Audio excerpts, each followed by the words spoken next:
ഇത് താമരശ്ശേരി രൂപതയിലെ Thiruvambady Sacred heart ഫൊറോന ദേവാലയം. ഞാനിവിടെ വികാരിയായി സേവനം ചെയ്യുന്നു. Father Thomas Nagaparambil. ഈ ഇടവക ആരംഭിച്ചിട്ട് തന്നെ ഏകദേശം 82 വർഷങ്ങളാവും. സ്വാതന്ത്ര്യം ലഭിക്കുന്നതിന് മുമ്പ് 40കളിൽ കുടിയേറി പാർത്ത മനുഷ്യരുടെ കുടിയേറ്റക്കാരുടെ നാടാണിത്. 44 ഇവിടെ ദേവാലയം ആരംഭിച്ചു.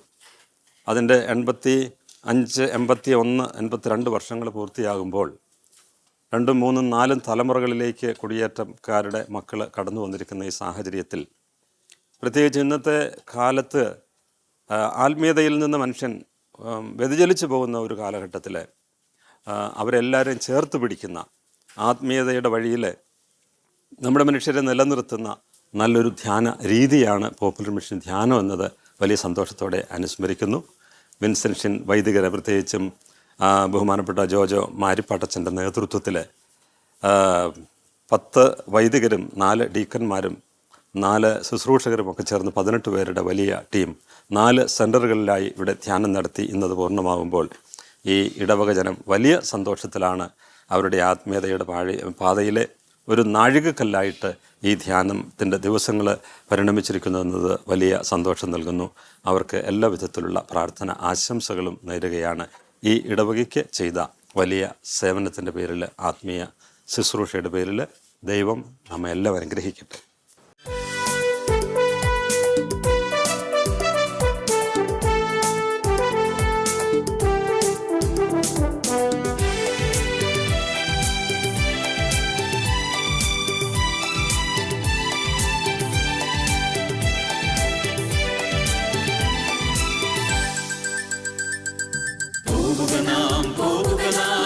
യേശുവിന്റെ പിന്നാലെ അടിവച്ചണിയായി യേശുവിന്റെ പിന്നാലെ പോവുക നാം യേശുവിന്റെ പിന്നാലെ സ്നേഹത്തിന്റെ പതാകയുമേന്തി യേശുവിന്റെ പിന്നാലെ പോവുക നാം യേശുവിന്റെ പിന്നാലെ വിശ്വാസത്തിൻ ദീപവുമേന്തി യേശുവിന്റെ പിന്നാലെ.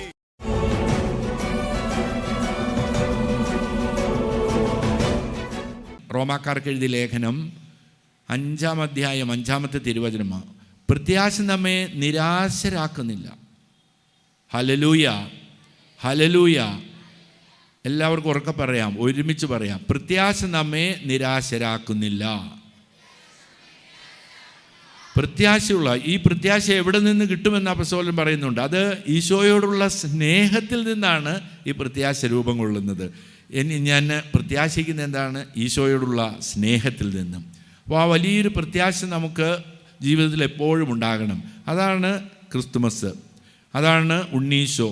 നമുക്കൊരു പ്രത്യാശയാണ് നമുക്ക് നൽകുന്നത്. അന്ധകാരത്തിൽ കഴിഞ്ഞിരുന്നൊരു ജനം പ്രകാശം കണ്ടു എന്ന പ്രവാചകൻ്റെ വാക്കുകൾ അന്വർത്ഥമാകുന്നു എന്ന് സുവിശേഷത്തിൽ നമ്മെ പഠിപ്പിക്കുകയാണ്.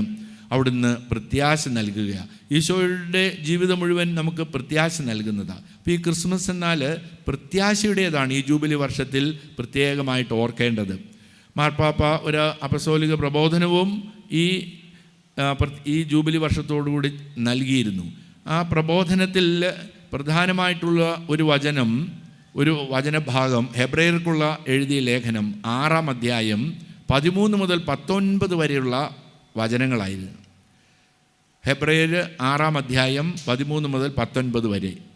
അവിടെ മാർപ്പാപ്പ ഈ ഹെബ്രയർക്കുള്ള ലേഖനത്തിൽ എടുത്ത് കാണിക്കുന്നത് അബ്രാഹത്തിന് ദൈവത്തിൻ്റെ വാഗ്ദാനം ലഭിക്കുമെന്ന് ക്ഷമയോടെ കാത്തിരുന്നു, അവനത് പ്രാപിച്ചു.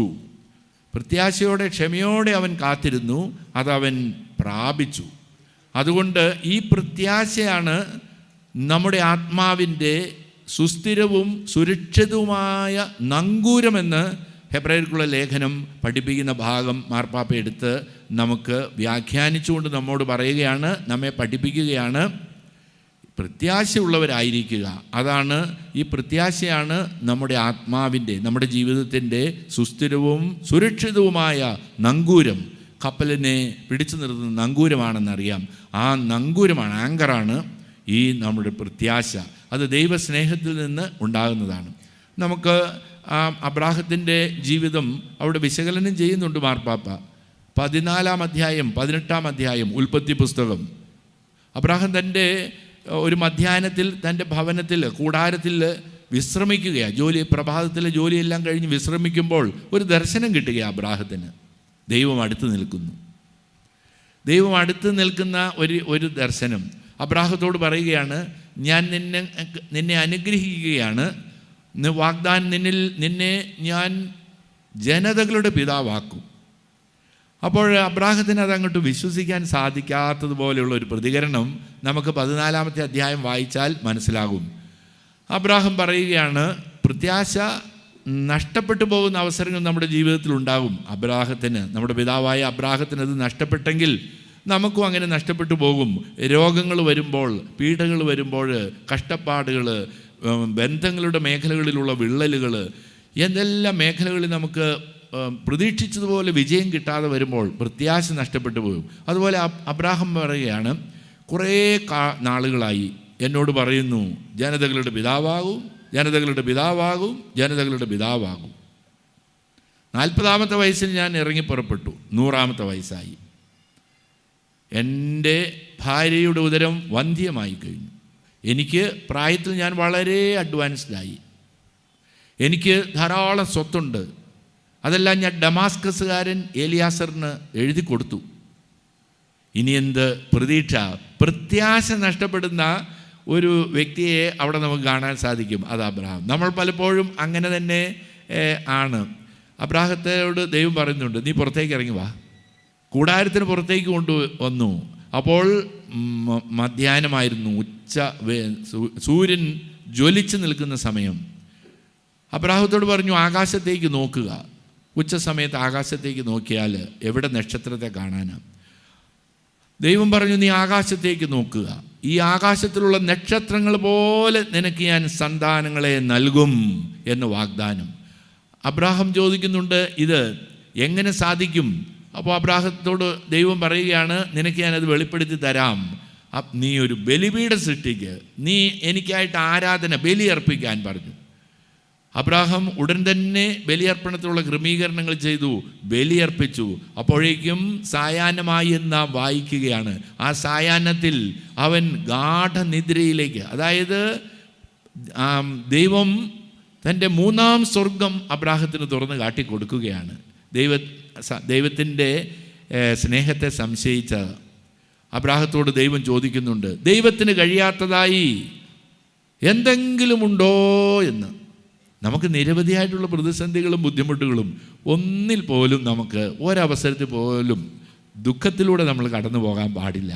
പകരം പ്രത്യാശയുള്ളവരായിരിക്കണം. അബ്രാഹാം ഹെബ്രായർക്കുള്ള ലേഖനത്തിൽ ഈ ഭാഗം കൃത്യമായിട്ട് ധ്യാനിച്ചുകൊണ്ട് എഴുതുകയാണ്. അബ്രാഹാം ദൈവത്തിൻ്റെ വാഗ്ദാനത്തിൽ പൂർണ്ണമായിട്ടും പ്രത്യാശ അർപ്പിച്ചു. ക്ഷമയോടെ കാത്തിരുന്ന് അവൻ വാഗ്ദാനം പ്രാപിച്ചു. നമുക്ക് ക്ഷമയോടെ കാത്തിരുന്ന് നമ്മുടെ വാഗ്ദാനം പ്രാപിക്കാൻ നമുക്ക് സാധിക്കും. അത് നമുക്ക് ദൈവത്തിന് കഴിയാത്തതായി എന്തെങ്കിലും ഉണ്ടോ? ഉൽപ്പത്തി പുസ്തകം 18-14 നമ്മൾ വായിക്കുക. ദൈവത്തിന് കഴിയാത്തതായി എന്തെങ്കിലും ഉണ്ടോ? ഒന്നുമില്ല. നമുക്ക് അബ്രാഹാം ജനതകളുടെ പിതാവാണെന്ന് നമുക്കറിയാം. നമ്മുടെ ജീവിതത്തിൽ എപ്പോഴും പ്രത്യാശയുള്ളവരായിരിക്കും. ഈ ദിവസങ്ങളിലെ ധ്യാനം നമുക്ക് വലിയ ശക്തിയും കരുത്തും, നല്ല തീരുമാനങ്ങൾ എടുക്കാൻ നമുക്ക് ശക്തി ലഭിക്കുകയാണ്. നമുക്ക് പ്രത്യാശയുടെ വഴിയെ സഞ്ചരിക്കാം, ആത്മീയതയിൽ കരുത്തുള്ളവരാകാം. അവിടെ നമുക്ക് കൂടുതൽ നമ്മുടെ സഹോദരങ്ങളെ ഈ വലിയൊരു പ്രത്യാശയുടെ സന്ദേശം നമ്മുടെ ജീവിതത്തിലൂടെ തന്നെ നമുക്ക് പങ്കുവെച്ച് അവരെ നമുക്ക് പഠിപ്പിക്കുവാനും മനസ്സിലാക്കി കൊടുക്കുവാനും എല്ലാം നമ്മെ സഹായിക്കുന്നതാണ്. അതിന് നമുക്ക് പ്രത്യേകമായിട്ട് സാധിക്കട്ടെ എന്നാണ് എൻ്റെ പ്രാർത്ഥന. പൗലോസ് അപ്പസ്തോലൻ റോമാക്കാർക്ക് എഴുതിയ ലേഖനം 13-ാം അധ്യായം 11 മുതലുള്ള തിരുവചനങ്ങൾ. ഒരു പ്രത്യാശ നഷ്ടപ്പെട്ട ഒരു വ്യക്തി, അത് മറ്റാരുമായിരുന്നില്ല, വിശുദ്ധ അഗസ്തീനോസ് ആയിരുന്നു. വിശുദ്ധ അഗസ്തീനോസ് ആ പ്രത്യേകമായ സാഹചര്യത്തിൽ തൻ്റെ വിശ്വാസമെല്ലാം നഷ്ടപ്പെട്ടു പോയി. ലൗകിക ജീവിതത്തിലായിരുന്നു. ആ ലൗകികമായ ജീവിതത്തിലായിരിക്കുമ്പോൾ അവന് വലിയൊരാഗ്രഹം, അതിൽ നിന്ന് മാറ്റമുണ്ടാകണമെന്ന്. ആഗ്രഹത്തിന് വേണ്ടി അങ്ങനെ പ്രാർത്ഥിച്ചു കൊണ്ടിരിക്കുമ്പോൾ ഒരു കൊച്ചുകുട്ടി റോമാക്കാർക്ക് എഴുതിയ ലേഖനം 13-ാം അധ്യായം 11 മുതലുള്ള തിരുവചനങ്ങൾ വായിക്കുന്നത് കേട്ടു. അത് വലിയ മാനസാന്തരത്തിന് കാരണമായി. പ്രത്യാശ നഷ്ടപ്പെട്ട വ്യക്തിയായിരുന്നു. എനിക്കിനി ഒരിക്കലും എൻ്റെ അടുത്തേക്ക് ദൈവം കടന്നു വരികയില്ല. മരുഭൂമിയിൽ നിശബ്ദത ഓരിയിടുന്ന മണലാരണ്യത്തിൽ കർത്താവ് എന്നെ കണ്ടെത്തുകയില്ല, എന്നെ വാരിപ്പുണരുകയില്ല, കണ്ണിലെ കൃഷ്ണമണി പോലെ സൂക്ഷിക്കുകയില്ല എന്ന് കരുതി നിരാശനായിരുന്നു. എന്നാൽ ഒരു കൊച്ചുകുട്ടി വചനം വായിക്കുന്നത് അത് ഉണ്ണിയേശു തന്നെ വായിച്ചു എന്നാണ് വിശുദ്ധ അഗസ്തീനോസ് പറയുന്നത്. ഉണ്ണിയേശു വചനം വായിക്കുന്നതായിട്ട് അദ്ദേഹം കേൾക്കുകയാണ്. ഇതാ നിദ്ര വിട്ടുണരേണ്ട സമയമായിരിക്കുന്നു. രക്ഷ നമ്മളാരും പ്രതീക്ഷിച്ചതിനേക്കാൾ അടുത്തെത്തി. അന്ധകാരം കഴിയാറായിരിക്കുന്നു, പകൽ സമീപത്തെത്തി. പകലിന് യോജിച്ച വിധത്തിലുള്ള ആയുധങ്ങൾ ധരിക്കുവിൻ. സുഖലോലുപതയിലോ മദ്യലഹരിയിലോ അവിഹിത വീഴ്ചയിലോ വിഷയാസക്തിയിലോ അസൂയയിലോ കോപത്തിലോ കലഹങ്ങളിലോ നിങ്ങൾ വ്യാപരിക്കരുത്. പ്രത്യുത കർത്താവായ യേശു ക്രിസ്തുവിനെ ധരിക്കുവിൻ. സുഖലോലുപതയിലോ മദ്യലഹരിയിലോ അവിഹിത വീഴ്ചയിലോ വിഷയാസക്തിയിലോ അസൂയയിലോ കോപത്തിലോ കലഹത്തിലോ നിങ്ങൾ വ്യാപരിക്കരുത്. പ്രത്യുത കർത്താവായ യേശു ക്രിസ്തുവിനെ ധരിക്കുവിൻ. ഈ വചനം കേൾക്കുമ്പോൾ വിശുദ്ധ അഗസ്തീനോസിൻ്റെ ജീവിതം മാറുകയാണ്. അദ്ദേഹം വിശുദ്ധനാകുന്നു എന്ന് മാത്രമല്ല, സഭാപിതാവാകുന്നു, വേദപാരംഗതനാകുന്നു.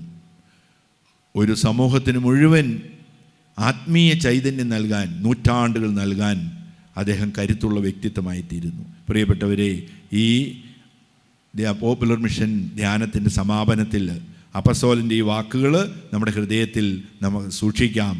നമുക്ക് ക്രിസ്തുവിനെ ഹൃദയത്തിൽ ധരിക്കാം. എപ്പോഴും പ്രത്യാശയുള്ളവരായിരിക്കാം. ഫിലിപ്പിയർ 4:4 എപ്പോഴും ഹൃദയത്തിൽ ഉണ്ടാകട്ടെ. നിങ്ങളെപ്പോഴും നമ്മുടെ കർത്താവിൽ സന്തോഷിക്കുവിൻ. ഞാൻ വീണ്ടും പറയുന്നു, നിങ്ങൾ സന്തോഷിക്കുവിൻ. പ്രത്യാശയുള്ളവർക്ക് ഒരിക്കലും ദുഃഖമില്ല, എപ്പോഴും സന്തോഷം.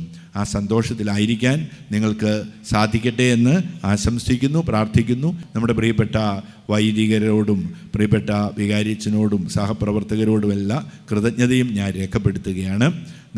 എല്ലാവരും എഴുന്നേറ്റ് നിൽക്കുകയാണെങ്കിൽ ഒരു അപ്പസ്തോലിക ആശീർവാദം നിങ്ങൾക്ക് ഞാൻ നൽകാം. കർത്താവായ ദൈവമേ, ഞങ്ങളങ്ങേ സ്തുതിക്കുന്നു, ആരാധിക്കുന്നു, മഹത്വപ്പെടുത്തുന്നു. കർത്താവേ, ഞങ്ങൾക്ക് മനോഹരമായ 6 ദിവസങ്ങൾ ഒരുക്കി തന്നല്ലോ. അവിടുത്തെ വലിയ കാരുണ്യവും സ്നേഹവും ഞങ്ങൾ അനുഭവിക്കുന്ന നിമിഷങ്ങളിലാണ്. കർത്താവേ, ഞങ്ങളുടെ എല്ലാ നിയോഗങ്ങളും സമർപ്പിക്കുന്നു. കർത്താവേ, ഞങ്ങളുടെ പാപങ്ങളും കുറ്റങ്ങളും അങ്ങ് ക്ഷമിച്ച് ഞങ്ങളെ വിശുദ്ധീകരിച്ചു. കോപത്തോടുകൂടി നീ ശിക്ഷിക്കരുതേ, കോപത്തോടുകൂടി ശാസിക്കരുതേ. ഞങ്ങൾ ദുർബലരാണല്ലോ. ഞങ്ങളുടെ ബലഹീനതകളെല്ലാം അങ്ങയുടെ കരങ്ങളിലേക്ക് സമർപ്പിക്കുന്നു. ഞങ്ങളുടെ നിയോഗങ്ങളെല്ലാം കർത്താവേ, ആത്മീയവും ഭൗതികവുമായ നിയോഗങ്ങൾ, ഞങ്ങളുടെ മനസ്സിൽ വിചാരിക്കുന്ന ഓരോ കൊച്ചു നിയോഗങ്ങൾ, അവയെല്ലാം അങ്ങയുടെ തിരുഹൃദയത്തിന് സമർപ്പിക്കുന്നു. സകല വിശുദ്ധന്മാരെ ഞങ്ങളോട് കൂടി ഉണ്ടായിരിക്കണമേ. നമ്മുടെ കർത്താവ് ഈശോ മിശിഹായുടെ കൃപയും പിതാവായ ദൈവത്തിൻ്റെ സ്നേഹവും പരിശുദ്ധാത്മാവിൻ്റെ സഹവാസവും നാം എല്ലാവരോടും കൂടി ഉണ്ടായിരിക്കട്ടെ, ഇപ്പോഴും എപ്പോഴും എന്നേക്കും. ഈശോ മിശിഹായ്ക്കും ഇപ്പോഴും എപ്പോഴും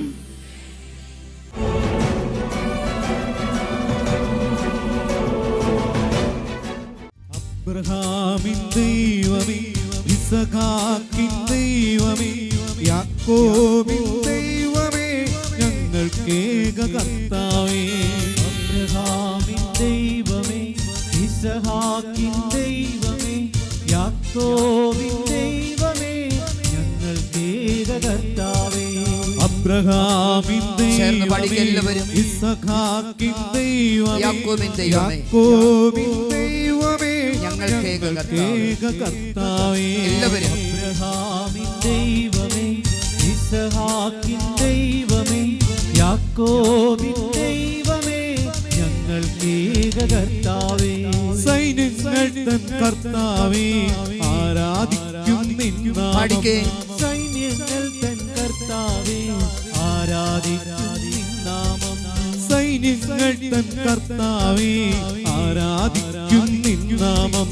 സൈന്യങ്ങൾ തൻ കർത്താവേ, ആരാധിക്കും നിൻ കരങ്ങൾ വീശി ആരാധന ആരാധന തിരുവോസ്തിരൂപൻ ആരാധന പഠിക്കേ ആരാധന ആരാധന തിരുവോസ്തിരൂപൻ ആരാധന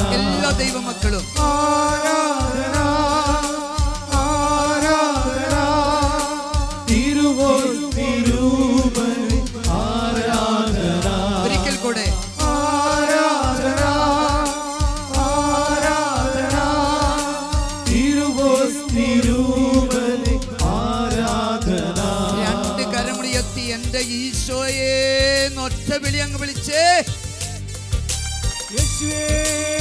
സ്വരമുയർത്തി വിളിച്ചോ. അബ്രഹാത്തിന്റെ, ഇസഹാക്കിന്റെ, യാക്കോബിന്റെ ദൈവമായ കർത്താവിനെ എല്ലാവരും. ഹോസിയ 6:1 അവിടുന്ന് നമ്മെ ചീന്തിക്കളഞ്ഞു, അവിടുന്ന് തന്നെ സുഖപ്പെടുത്തും, അവിടുന്ന് മുറിവേൽപ്പിക്കും, അവിടുന്ന് തന്നെ മുറിവുകൾ വെച്ച് കെട്ടി നമ്മെ സുഖപ്പെടുത്തുക. ഹല്ലേലൂയ. ഓർക്കുക പ്രിയമുള്ളവരെ, നമ്മുടെ ശരീരത്തിലൊരു രോഗമുണ്ടെങ്കിൽ തമ്പുരാന്റെ അറിവ് അവിടെ ഉണ്ട്. ആ തമ്പുരാനെ വിളിച്ച് നീ പ്രാർത്ഥിക്കുക, യേശുവേ എന്ന് വിളിക്കുക. സങ്കീർത്തനം 30:2 എൻ്റെ ദൈവമായ കർത്താവെ ഞാൻ അങ്ങയോട് നിലവിളിച്ച് അപേക്ഷിച്ചു, അവിടെ നിന്നെ സുഖപ്പെടുത്തുകയും ചെയ്തു. ഒന്ന് വലതുകരമെത്തി ഹല്ലേലൂയ പറയോ, സ്വരമുയർത്തി പറയോ ഹല്ലേലൂയ. ഈ അടുത്ത കാലത്ത് ശ്രീലങ്കയിൽ ധ്യാനിപ്പിക്കാൻ പോയി. മന്നാർ എന്ന സ്ഥലത്ത് ധ്യാനിപ്പിക്കുമ്പോൾ ഞങ്ങൾ തന്നെ ധ്യാന കേന്ദ്രമാണ്. ഈ കൗൺസിലിംഗ് കൊടുത്തുകൊണ്ടിരിക്കുമ്പോൾ ഞാൻ കണ്ടു, ഞാൻ ഇരുന്ന് പ്രാർത്ഥിക്കുന്ന മുറിയുടെ മുൻപിൽ ഒരു കാറ് വന്ന് നിൽക്കുന്നു. ആ കാറിൽ നിന്നൊരു സഹോദരിയും ഒരു സഹോദരനും ചാടി ഇറങ്ങിയിട്ട് ഒരു സഹോദരനെ എടുത്തുകൊണ്ട് വരികയാണ്. അത് ഭാര്യയും മകനുമാണ്. ഞാൻ ചോദിച്ചു എന്ത് പറ്റി? അപ്പോൾ ആ സഹോദരി പറയുക, എൻ്റെ ഭർത്താവാണ്, 7 വർഷമായിട്ട് ഈ മനുഷ്യൻ ഒരു വശം തളർന്നിരിക്കുകയാണ്, നിൽക്കുവാനും നടക്കുവാനും പറ്റുകയില്ല. അപ്പോൾ ഞാൻ ഈ വ്യക്തിക്ക് വേണ്ടി തലയ്ക്ക് വെച്ച് പ്രാർത്ഥിച്ചുകൊണ്ട് പെട്ടെന്ന് തമ്പുരാൻ തന്ന ഒരു ഉൾക്കാഴ്ച ഇതാണ്: ഈ വ്യക്തിയുടെ ഭയം വിട്ടുപോകാൻ വേണ്ടി പ്രാർത്ഥിക്കുക. ഇദ്ദേഹം ഭയത്തിനടിമയാണ്. ഭയം വിട്ടുപോകാൻ വേണ്ടി പ്രാർത്ഥിക്കുക. അതുകൊണ്ട് തന്നെ ഇദ്ദേഹം നടക്കുന്നില്ല, സൗഖ്യം കിട്ടുന്നുമില്ല. ഞാൻ ആ സഹോദരൻ സഹോദര ഭയപ്പെടുകയൊന്നും വേണ്ട, പ്രാർത്ഥിക്കാം. അദ്ദേഹം തലയ്ക്ക് വെച്ച് പ്രാർത്ഥിച്ചപ്പോൾ കർത്താവ് ഇങ്ങനെ ഒരു ഉൾക്കാഴ്ച തരികയാണ്. ഈ ഭാര്യയോടും മകനോടും അദ്ദേഹത്തെ ഒന്ന് താങ്ങി പിടിച്ച് എഴുന്നേൽപ്പിച്ച് നിർത്താൻ പറയുക. ഞാൻ പറഞ്ഞു, ഒന്ന് എഴുന്നേൽപ്പിച്ച് നിർത്താവോ? അപ്പോൾ ഇങ്ങനെ നിർത്തുമ്പോൾ ഈ മനുഷ്യൻ വളരെ കഷ്ടപ്പെട്ട് കരയുന്നുണ്ട്, വയ്യ എന്നൊക്കെ പറയുന്ന രീതിയിൽ തമിഴിലാണ് സംസാരിക്കുന്നത്. ഞാൻ പറഞ്ഞു, സഹോദര പേടിക്കണേ, തലയിൽ കുരിശ് വെച്ച് പ്രാർത്ഥിക്കുകയാണ്. അങ്ങനെ പ്രാർത്ഥിച്ചപ്പോൾ എനിക്ക് ഒരു ഉൾക്കാഴ്ച കിട്ടിയാണ്, ഇദ്ദേഹത്തെ കർത്താവ് സുഖപ്പെടുത്തുന്നുണ്ട്. ഞാൻ പറഞ്ഞു, നിങ്ങൾ രണ്ടുപേരും ഈ ചേട്ടൻ്റെ ഓരോ കയ്യിൽ പിടിച്ചെങ്കിൽ നിങ്ങൾ പുറകിലേക്ക് നടക്കുക, ചേട്ടൊന്ന് മെല്ലെ നടക്കട്ടെ. ഞാൻ പ്രാർത്ഥിച്ചു കൊണ്ടിരുന്നു. നോക്കിയപ്പോൾ ഈ സഹോദരൻ മെല്ലെ സ്റ്റെപ്പ് വയ്ക്കുന്നത് കാണാൻ പറ്റി. ഞാൻ പറഞ്ഞു ഭാര്യയോട്, ചേച്ചി കൈ വിടുക, മകൻ്റെ കൈ പിടിച്ച് നടക്കട്ടെ. അങ്ങനെ കൈ വിട്ടു. അങ്ങനെ മകൻ്റെ കൈ പിടിച്ചും മെല്ലെ നടക്കുന്നു. ഞാൻ പറഞ്ഞു മകനോട് പറഞ്ഞു, നീയും കൈ വിടുക, അപ്പൻ തനിച്ച് നടക്കട്ടെ. അവനും കൈ വിട്ടണം. ഈ ചേട്ടൻ ഇങ്ങനെ പേടിച്ചിട്ട് അങ്ങനെ യേശുവേ എന്ന് പ്രാർത്ഥിക്കുന്നുണ്ട്. അവൻ പൊട്ടിക്കരഞ്ഞുകൊണ്ട് ഈ ചേട്ടൻ പ്രാർത്ഥിക്കുന്നത്. അപ്പോൾ പെട്ടെന്ന് 2 വചനങ്ങൾ ഇദ്ദേഹത്തോട് പറയാൻ എനിക്ക് സാധിച്ചു. അത് യെശയ്യാ 41:10 41:13 10 എങ്ങനെയാണ്? എൻ്റെ വിജയകരമായ വലത്ത് കൈ കൊണ്ട് ഞാൻ നിന്നെ താങ്ങി നിർത്തും. ഈ 13 നിന്റെ ദൈവമായ കർത്താവുമായി ഞാൻ നിന്റെ വലത്തുകരം ചേർത്ത് പിടിച്ചിരിക്കുന്നു, ഭയപ്പെടേണ്ട. ഈ 2 വചനം കൂട്ടിച്ചേർത്തിട്ട് പറഞ്ഞു, ചേട്ടാ തമ്പുരാൻ പറയുക, എൻ്റെ വിജയകരമായ വലത്ത് കൈ ഞാൻ നിന്നെ താങ്ങി നിർത്തും. എങ്ങനെ താങ്ങി നിർത്തും? നിന്റെ വലത്തുകരം ചേർത്ത് പിടിച്ച് നിന്നെ താങ്ങി നിർത്തും. ഇത്രയും സമയം ഭാര്യയും മകനുമാണ് പിടിച്ചിരുന്നത്. ഇപ്പോൾ തമ്പുരാനാണ് കൈ പിടിക്കുന്നത്. തമ്പുരാൻ പറയുന്നു നടക്കുവാനായിട്ട്. സഹോദരങ്ങളെ, ഈ മനുഷ്യൻ മെല്ലെ നടക്കുന്നു. പിന്നെ നന്നായിട്ട് നടക്കുവാനുള്ള കൃപ തമ്പുരാൻ കർത്താവ് അദ്ദേഹത്തിന് കൊടുത്തു. കർത്താവ് അവനെ സുഖപ്പെടുത്തുകയും ചെയ്തു. Price the Lord. പ്രിയമുള്ളവരെ, അദ്ദേഹം വീട്ടിലേക്ക് പോയപ്പോൾ എടുത്തുകൊണ്ടല്ല പോയത്. അന്ന് വൈകുന്നേരം ധ്യാനത്തിന് ഈ സഹോദരൻ വന്നതും നടന്നാണ് വന്നത്. അദ്ദേഹം മറ്റാളുകളോടൊപ്പം അവിടെ ഇരുന്ന് ഒരു 3 മണിക്കൂർ ധ്യാനത്തിൽ പങ്കെടുത്തു. അപ്പോൾ ആ വ്യക്തി ഭയത്തിനടിമയായിരുന്നു. നമ്മൾ രോഗത്തെ ഓർത്ത് ഭയത്തിനടിമകളായിട്ടിരുന്നാൽ നമുക്ക് സൗഖ്യം കിട്ടില്ല. ഒന്ന് ഹല്ലേലൂയ പറയോ, ഹല്ലേലൂയ പറയോ. ഒന്ന് 2 കരം ഉയർത്തിപ്പിടിച്ച് രോഗികളായ എല്ലാവരെയും സമർപ്പിച്ച് കർത്താവ് ഈ സമൂഹത്തിൽ അനേകം വ്യക്തികളെ സൗഖ്യപ്പെടുത്തുന്ന നിമിഷമാണ്. ഈ രോഗഭയത്തെ കർത്താവ് എടുത്തു മാറ്റുന്ന സമയമാണ്. 2 കരങ്ങൾ ഉയർത്തിപ്പിടിച്ച് എല്ലാം മറന്ന് എൻ്റെ ഈശോയേന്നൊന്ന് വിളിച്ചേ, ഒറ്റ വിളി അങ്ങോട്ട് വിളിച്ചേ, എൻ്റെ ഈശോയേ, സ്വരമുയർത്തി വിളിച്ചേ. പോരല്ലോ, പോരല്ലോ, പോരാ, സ്വരമുയർത്തി വിളിച്ചേ, എൻ്റെ ഈശോയേ. Price the Lord. ഇതുപോലെ തന്നെ നമ്മിലുള്ള മറ്റൊരു ഭയത്തിൻ്റെ മേഖലയാണ് കുഞ്ഞു മക്കളുടെ പഠന ഭയം. മക്കളെ, നിങ്ങൾ എന്ത് ചെയ്യണം? യെശയ്യാ 54:13 വചനം പറഞ്ഞ് പ്രാർത്ഥിക്കണം. എന്നും പ്രാർത്ഥിക്കണം. കർത്താവ് നിന്റെ പുത്രരെ പഠിപ്പിക്കും, അവർ ശ്രേയസ്സാർജിക്കും. അപ്പോൾ ഇങ്ങനെ പറഞ്ഞ് പ്രാർത്ഥിക്കുക. യെശയ്യാ 54:13 കർത്താവ് എന്നെ പഠിപ്പിക്കും, ഞാൻ ശ്രേയസ്സാർജിക്കും. ഭയം വിട്ടുപോയിക്കൊള്ളും. പരീക്ഷ ഭയമൊക്കെ വിട്ടുപോകും. ഒന്ന് ഹല്ലേലൂയ പറയോ? നമ്മിലുള്ള മറ്റൊരു ഭയത്തിൻ്റെ മേഖലയാണ് പ്രിയരെ നമ്മുടെ ജീവിതത്തിലെ തകർച്ചകൾ, പരാജയങ്ങൾ, അതിനെ ഓർത്തുള്ള ഭയം. യെശയ്യായുടെ പുസ്തകത്തിൽ 43 അധ്യായത്തിൽ 1, 2 വചനങ്ങൾ ഞാൻ വായിക്കാം, ശ്രദ്ധിക്കുക. യാക്കോബെ, നിന്നെ സൃഷ്ടിക്കുകയും ഇസ്രായേലിൽ നിന്നെ രൂപപ്പെടുത്തുകയും ചെയ്ത കർത്താവ് അരുളി ചെയ്യുന്നു, ഭയപ്പെടേണ്ട, ഞാൻ നിന്നെ രക്ഷിച്ചിരിക്കുന്നു, നിന്നെ പേര് ചൊല്ലി വിളിച്ചിരിക്കുന്നു, നീ എൻ്റേതാണ്. സമുദ്രത്തിലൂടെ കടന്നു പോകുമ്പോൾ ഞാൻ നിന്നോട് കൂടെ ഉണ്ടായിരിക്കും. നദികൾ കടക്കുമ്പോൾ അത് നിന്നെ മുക്കിക്കളയുകയില്ല. അഗ്നിയിലൂടെ നടന്നാലും നിനക്ക് പൊള്ളലേൽക്കുകയില്ല. ഞാൻ നിന്നെ സഹായിക്കുകയും ചെയ്യും. Hallelujah, hallelujah, praise the Lord. അഗ്നിയിലൂടെ നടക്കേണ്ട അനുഭവമായാലും വെള്ളത്തിലൂടെ നടക്കേണ്ട അനുഭവമായാലും നമ്മുടെ ജീവിതത്തിലെ തകർച്ചകൾ, പരാജയങ്ങൾ, അതൊരു പൊള്ളുന്ന അനുഭവമാണ്. നമ്മൾ അതിനെ ഓർത്ത് പേടിക്കേണ്ട കാര്യമില്ല. ബൈബിളിൽ ഉദാഹരണം പറയാം ഞാൻ. അപ്പോസ്തല പ്രവർത്തനം 27 അധ്യായത്തിൽ പൗലോസിനെ ബന്ധിച്ച് റോമാപുരിയിലേക്ക് കൊണ്ടുപോവുകയാണ്. കപ്പൽ മാർഗമാണ് കൊണ്ടുപോകുന്നത്. പെട്ടെന്ന് ശക്തമായ കാറ്റും കോളും വരുന്നു. അത് ദിവസങ്ങൾ നീണ്ടു നിൽക്കുന്നു. ചന്ദ്രൻ പ്രകാശിക്കുന്നില്ല, സൂര്യൻ ഉദിക്കുന്നില്ല, ഫുൾ ഇരുട്ടാണ്, ഭയങ്കര കാറ്റും കോളും. കപ്പൽ തകർന്നു പോകുന്ന അവസ്ഥയിലായി. കപ്പൽ ജോലിക്കാർ ആ കപ്പലിലെ വെയിറ്റുള്ള വസ്തുക്കളൊക്കെ എടുത്ത്, ലഗേജൊക്കെ എടുത്ത് കടലിലേക്ക് എറിയുന്നു. എന്നിട്ടും ഈ കപ്പലിങ്ങനെ ആടി ഉലയുകയാണ്, തകർന്ന് തരിപ്പണമായി കൊണ്ടിരിക്കുകയാണ്. അപ്പോൾ 24 വചനത്തിൽ ശ്രദ്ധിച്ച്, പൗലോസ് ചാരിയിരുന്ന കപ്പൽ തകർന്ന് തരിപ്പണമാവുകയാണ്. ഈ സമയത്ത് ദൂതൻ വന്ന് പറയുക, പൗലോസ് ഭയപ്പെടേണ്ട, നീ റോമാപുരിയിൽ എത്തുക തന്നെ ചെയ്യും. നിന്നോടുകൂടെ യാത്ര ചെയ്യുന്നവരും സുരക്ഷിതരായി എത്തുക തന്നെ ചെയ്യും. ഒന്ന് ഹല്ലേലൂയ പറഞ്ഞേ. ഹല്ലേലൂയ. എന്ന് പറയാ, പൗലോസ് ചാരിയിരിക്കുന്ന കപ്പല് തകർന്ന് തരിപ്പണമാകുമ്പോൾ തമ്പുരാൻ പറയുന്നത്, പൗലോസ് നീ ഭയപ്പെടേണ്ട. ഇവിടിക്കുന്ന ഓരോ വ്യക്തിയോടും ഇന്ന് തമ്പുരാൻ പറയുക, നീ ആശ്രയം വെച്ചിരിക്കുന്നത്, നീ ചാരിയിരിക്കുന്നത് നിന്റെ ബിസിനസ്സിലായിരിക്കും. നീ ആശ്രയം വെച്ചിരിക്കുന്നത്, നീ ചാരിയിരിക്കുന്നത് നിന്റെ ഫാക്ടറിയിലായിരിക്കും. ഒരുപക്ഷെ നീ ആശ്രയം വെച്ചിരിക്കുന്നത്, നീ ചാരിയിരിക്കുന്നത് നിന്റെ കൃഷിയിടത്തിലെ കൃഷികളിലായിരിക്കാം. എന്തുമാകട്ടെ, നീ ആശ്രയം വെച്ചിരിക്കുന്നത് നിന്റെ ജോലിയായിരിക്കാം. തമ്പുരാൻ പറയുക, നീ ആശ്രയം വെച്ചിരിക്കുന്ന നിന്റെ ബിസിനസ്സോ, നിന്റെ ഫാക്ടറിയോ, നിന്റെ കൃഷികളോ, നിന്റെ തൊഴിലോ തകർന്ന് തരിപ്പണമായാലും തമ്പുരാൻ പറയുകയാണ്, ഞാൻ നിന്റെ കൂടെയുണ്ട്, നീ രക്ഷ പ്രാപിക്കുക തന്നെ ചെയ്യും. ഒന്ന് ഹല്ലേലൂയ പറഞ്ഞേ. Hallelujah, hallelujah, hallelujah. പരിശുദ്ധ പരമമാ ദിവ്യകാരുണ്യമേ, എന്നും അങ്ങേക്കാരാധന. കരങ്ങൾ കൂപ്പി ശിരസ്സ് നമിച്ച് പാടിക്കേ. പരിശുദ്ധ പരമമാ ദിവ്യകാരുണ്യമേ, എന്നും അങ്ങേക്കാരാധന. പരിശുദ്ധ പരമമാ ദിവ്യകാരുണ്യമേ, എന്നും അങ്ങേക്കാരാധന.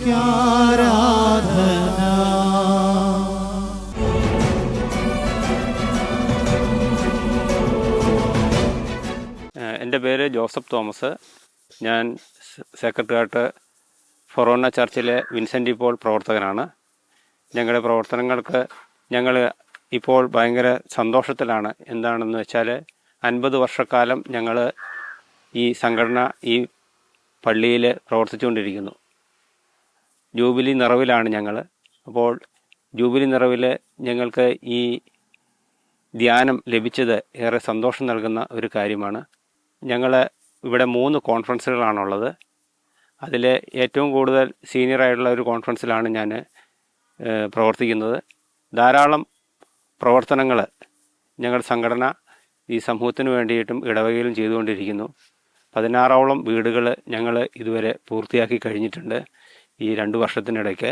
ഈ ധ്യാനത്തോടനുബന്ധിച്ച് ഞങ്ങൾക്ക് ലഭിച്ച ആത്മീയ ഉണർവ് ഏറെ സന്തോഷം നൽകുന്നതും ഞങ്ങളുടെ ജീവിതത്തിന് ഏറെ പ്രയോജനപ്രദവുമാണ് എന്ന് ഞങ്ങൾ ആഗ്രഹിക്കുകയും അതിനുവേണ്ടി പ്രാർത്ഥിക്കുകയും ചെയ്യുന്നു.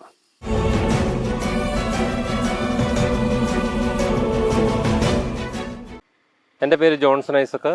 ഞാൻ തിരുവമ്പാടിയിൽ ഞങ്ങളുടെ പോപ്പുലർ മിഷൻ ധ്യാനം നടന്ന 4 സെൻറ്ററിലെ ഇരുമ്പക യൂണിറ്റിൻ്റെ കൺവീനറായിരുന്നു. വളരെ മനോഹരമായ ഒരു അനുഭവമായിരുന്നു ഞങ്ങൾക്ക് കിട്ടിയത്. ഞങ്ങളുടെ ധ്യാന ഗുരുക്കന്മാർ 2 പേരുണ്ടായിരുന്നു, ജോസച്ചനും അരുണച്ചനും. അവരുടെ അനുഭവങ്ങൾ, അവരുടെ ക്ലാസ്സുകളും മറ്റും നല്ലൊരു അനുഭവമാണ് ഞങ്ങൾക്ക് നൽകിയത്. ധ്യാനം ഞായറാഴ്ച തുടങ്ങി വെള്ളിയാഴ്ച തീർന്നത് അറിഞ്ഞില്ല. അത് കുറച്ച് ദിവസം കൂടി നിന്നിരുന്നെങ്കിൽ എന്ന് ഞങ്ങൾ ആഗ്രഹിച്ചു പോയി. അതേപോലെയുള്ള ഒരു അനുഭവമായിരുന്നു എല്ലാവർക്കും അത് നൽകിയത്.